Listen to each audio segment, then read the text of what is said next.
दोस्तों, पानी एक ऐसा तरल पदार्थ है जिसके बिना हम इंसान अपनी जिंदगी की कल्पना भी नहीं कर सकते। इसमें कोई हैरानी की बात नहीं है कि हमारे भारत में 200 से भी अधिक नदियां बहती हैं, जिसमें समय समय पर बाढ़ आती ही रहती है। लेकिन इसके बावजूद भी हमारे देश में पानी पीने की समस्या हमेशा बनी रहती है। लेकिन फिलहाल हम चलते हैं यहाँ से 3,500 किलोमीटर दूर सऊदी अरब में। सैटेलाइट से अगर आप इस देश की तस्वीरें देखें तो आपको हर जगह सिर्फ और सिर्फ रेगिस्तान ही दिखाई देगा, क्योंकि यह दुनिया का इकलौता देश है जहां पर एक भी नदी नहीं बहती। ये एक ऐसा देश है जहां ना तो जमीन के अंदर पानी बचा है और ना ही जमीन के ऊपर। आसान शब्दों में कहें तो प्रकृति ने सऊदी अरब से पीने के पानी का हर नेचुरल सोर्स ही छीन लिया है। लेकिन इसके बावजूद भी सऊदी अरब एक ऐसा देश है जो पूरी दुनिया में सबसे अधिक पानी खर्च करता है। अगर कंपेयर करें तो हम भारत के लोग एक दिन में जितना पानी खर्च करते हैं, सऊदी अरब के लोग उससे 2 गुना अधिक पानी सिर्फ एक दिन में खर्च कर देते हैं। अब सवाल यह है कि आखिरकार वो रेगिस्तानी देश सऊदी अरब इतना पानी लाता कहां से? और आज हम इस वीडियो में इसी रहस्य से पर्दा उठाएंगे, जिसे जानना आपके लिए किसी आश्चर्य से कम नहीं होगा। तो चलिए शुरू करते हैं आज की इस इंटरेस्टिंग वीडियो को। दरअसल सऊदी अरब एक इस्लामिक देश है दोस्तों, जहां पर हर साल पूरी दुनिया भर से लाखों करोड़ों मुसलमान मक्का और मदीना में हज करने के लिए आते हैं और वजू जैसी रस्म को पूरा करते हैं, जिसमें लोग अपने पूरे शरीर को और शरीर के अंगों को 2 से 3 बार अच्छे तरीके से धोते हैं। और यही वो कारण है जिसकी वजह से सऊदी अरब में इतना पानी खर्च होता है, क्योंकि कुरान के अनुसार हर मुसलमान को इन रस्मों का पालन करना कंपल्सरी है। अब जाहिर सी बात है कि कोई दिन में 3 बार अपने शरीर के अंगों का शुद्धिकरण करेगा, और ऊपर से सऊदी अरब जैसा गर्म देश, तो पानी का इतना खर्चा होना नॉर्मल है। अब बात आती है कि जब सऊदी अरब की जमीन के अंदर या फिर जमीन के ऊपर पानी मौजूद ही नहीं है, फिर भी सऊदी अरब इतना अधिक पानी लाता कहां से? किसी भी देश में पीने के पानी के सिर्फ 3 ही नेचुरल सोर्सेज होते हैं। पहला ग्राउंड वाटर, जो कि जमीन के अंदर से बोरिंग के जरिए निकाला जाता है। दूसरा नदी, तालाब या फिर झील का पानी। और तीसरा ग्लेशियर या बर्फ के रूप में जमा हुआ पानी, जो अधिकतर ठंडे देशों में पाया जाता है। लेकिन अफसोस कि सऊदी अरब के पास पीने के पानी के लिए इन तीनों में से एक भी नेचुरल सोर्स नहीं है। ऐसा भी नहीं कि सऊदी अरब में ये पानी कभी था ही नहीं। एक वक्त था जब सऊदी अरब में सैकड़ों ऐसे कुएं हुआ करते थे जहां से लोग पीने का पानी निकालते थे। लेकिन बात साल 1970 के दशक की है, जब सऊदी अरब की सरकार ने वहां के लोगों को खेती करने के लिए मोटिवेट करना शुरू किया। सरकार का साथ मिला और लोगों ने धड़ाधड़ कुएं खोदे, खूब पानी निकाला। लोगों की मेहनत ने सऊदी अरब की रेगिस्तानी जमीन पर गेहूं के लहराते हरे खेत खड़े कर दिए। ये दौर सऊदी अरब के सबसे अच्छे या फिर सबसे अच्छे बुरे दौर में एक से एक था। सऊदी अरब के किसानों ने इतनी जी तोड़ मेहनत की और जल्द ही सऊदी गेहूं एक्सपोर्ट करने वाला दुनिया का 6ठा सबसे बड़ा देश बन गया। खेती की सफलता को देखते हुए सऊदी अरब की सरकार ने प्लान बनाया कि क्यों ना पूरे के पूरे रेगिस्तान को ही खेती वाली जमीन में बदल दिया जाए। लेकिन अफसोस कि रेगिस्तान पर उगने वाले उस हरे खेत ने सऊदी अरब की जमीन में मौजूद सारा का सारा पानी गटक लिया, और साल 2008 आते आते सऊदी अरब में मौजूद वहां का आखिरी पानी का कुआं भी सूख गया। सऊदी अरब के पास जमीन के अंदर जितना पीने का पानी था वो लगभग खत्म हो चुका था। सऊदी अरब में नदियां तो बहती नहीं थी और ना ही वहां बारिश होती थी, और यहीं से शुरू हुआ दुनिया के सबसे अमीर देश में से एक सऊदी अरब और उसकी प्यास के बीच की जंग। अपनी प्यास को बुझाने के लिए सऊदी अरब ने अपने आसपास झांकना शुरू किया, तो वहां के वैज्ञानिकों ने सिर्फ एक ही बात समझी कि उनका देश 3 तरफ से समुद्रों से घिरा हुआ है। एक तरफ हिंद महासागर, दूसरी तरफ लाल सागर और तीसरी तरफ खंभात की खाड़ी।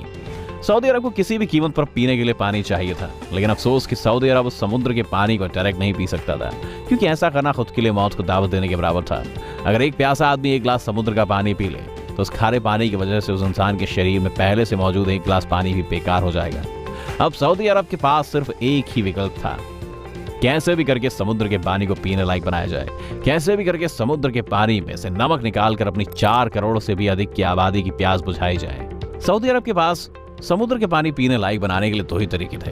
पहला तो ये कि बहुत ही बड़ी छलनी से समुद्र के पानी को छाना जाए, जिसमें नमक पीछे छूट जाए और साफ पानी आगे निकल जाए। लेकिन ऐसा करके पानी को साफ बनाना बहुत ही मुश्किल था। दूसरा तरीका यह था कि पानी को जबरदस्त ऊर्जा देकर से गर्म किया जाए, और इतना गर्म किया जाए कि नमक नीचे रह जाए और साफ पानी भाप बनकर ऊपर की ओर उड़ जाए। और यही भाप सऊदी अरब के 4 करोड़ से भी अधिक लोगों की प्यास बुझाने के लिए तैयार करने लगा। आपको जानकर हैरानी होगी कि कुछ ही सालों में सऊदी अरब ने अपने देश में दुनिया का सबसे बड़ा वाटर डिसैलिनेशन प्लांट बना दिया, और सऊदी अरब में आज के दिन हर रोज 30.36 लाख क्यूबिक मीटर समुद्र के पानी व नमक से अलग करके पीने लायक बनाया जाता है। अगर इतने पानी को लीटर में नापा जाए तो ये 3 अरब लीटर से भी अधिक पानी हो जाएगा। और उसमें भी ज्यादा हैरानी की बात तो यह है कि आंकड़ा साल 2009 का है, जो अब दोगुना हो चुका है। और इस 3 लीटर से भी अधिक समुद्री पानी को पीने लायक बनाने के लिए सऊदी अरब हर रोज करीब 30 करोड़ से भी अधिक रुपए खर्च कर देता है, यानी साल भर के करीब 10,950 करोड़ रुपए। अगर कंपेयर करें तो सऊदी अरब हर साल पीने के पानी पर जितना खर्च करता है, इतने पैसों में दिल्ली में स्थित सिग्नेचर ब्रिज 10 बार बनकर तैयार हो सकता है।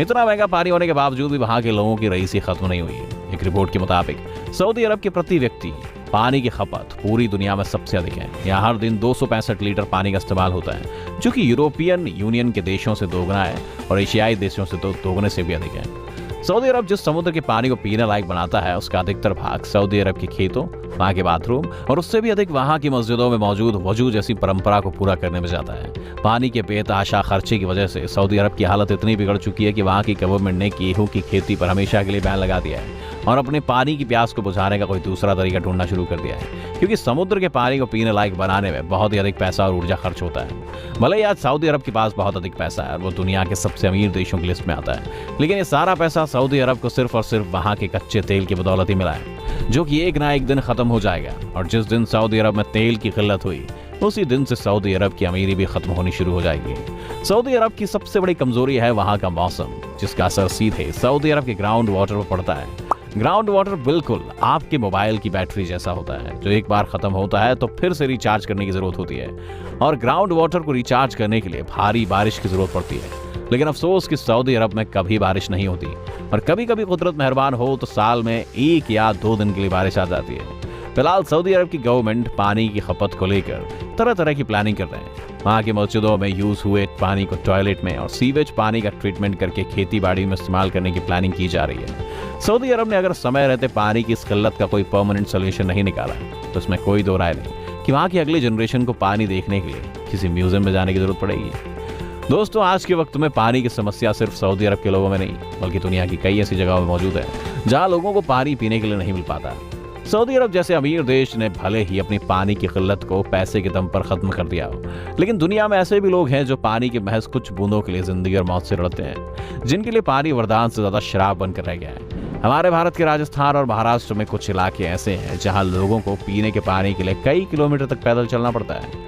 आपको जानकर हैरानी होगी कि पीने का साफ पानी भी नहीं मिलने की वजह से पूरी दुनिया में हर साल 20 लाख से भी अधिक बच्चों की मौत हो जाती है, यानी हर रोज 5,000 से भी अधिक बच्चे, यानी कि हर मिनट पूरी दुनिया में लगभग 4 बच्चों की मौत सिर्फ और सिर्फ पानी ना मिलने या फिर गंदे पानी की वजह से हो जाती है। इससे पता चलता है कि पानी अब इंसानों के वजूद के लिए कितना जरूरी है।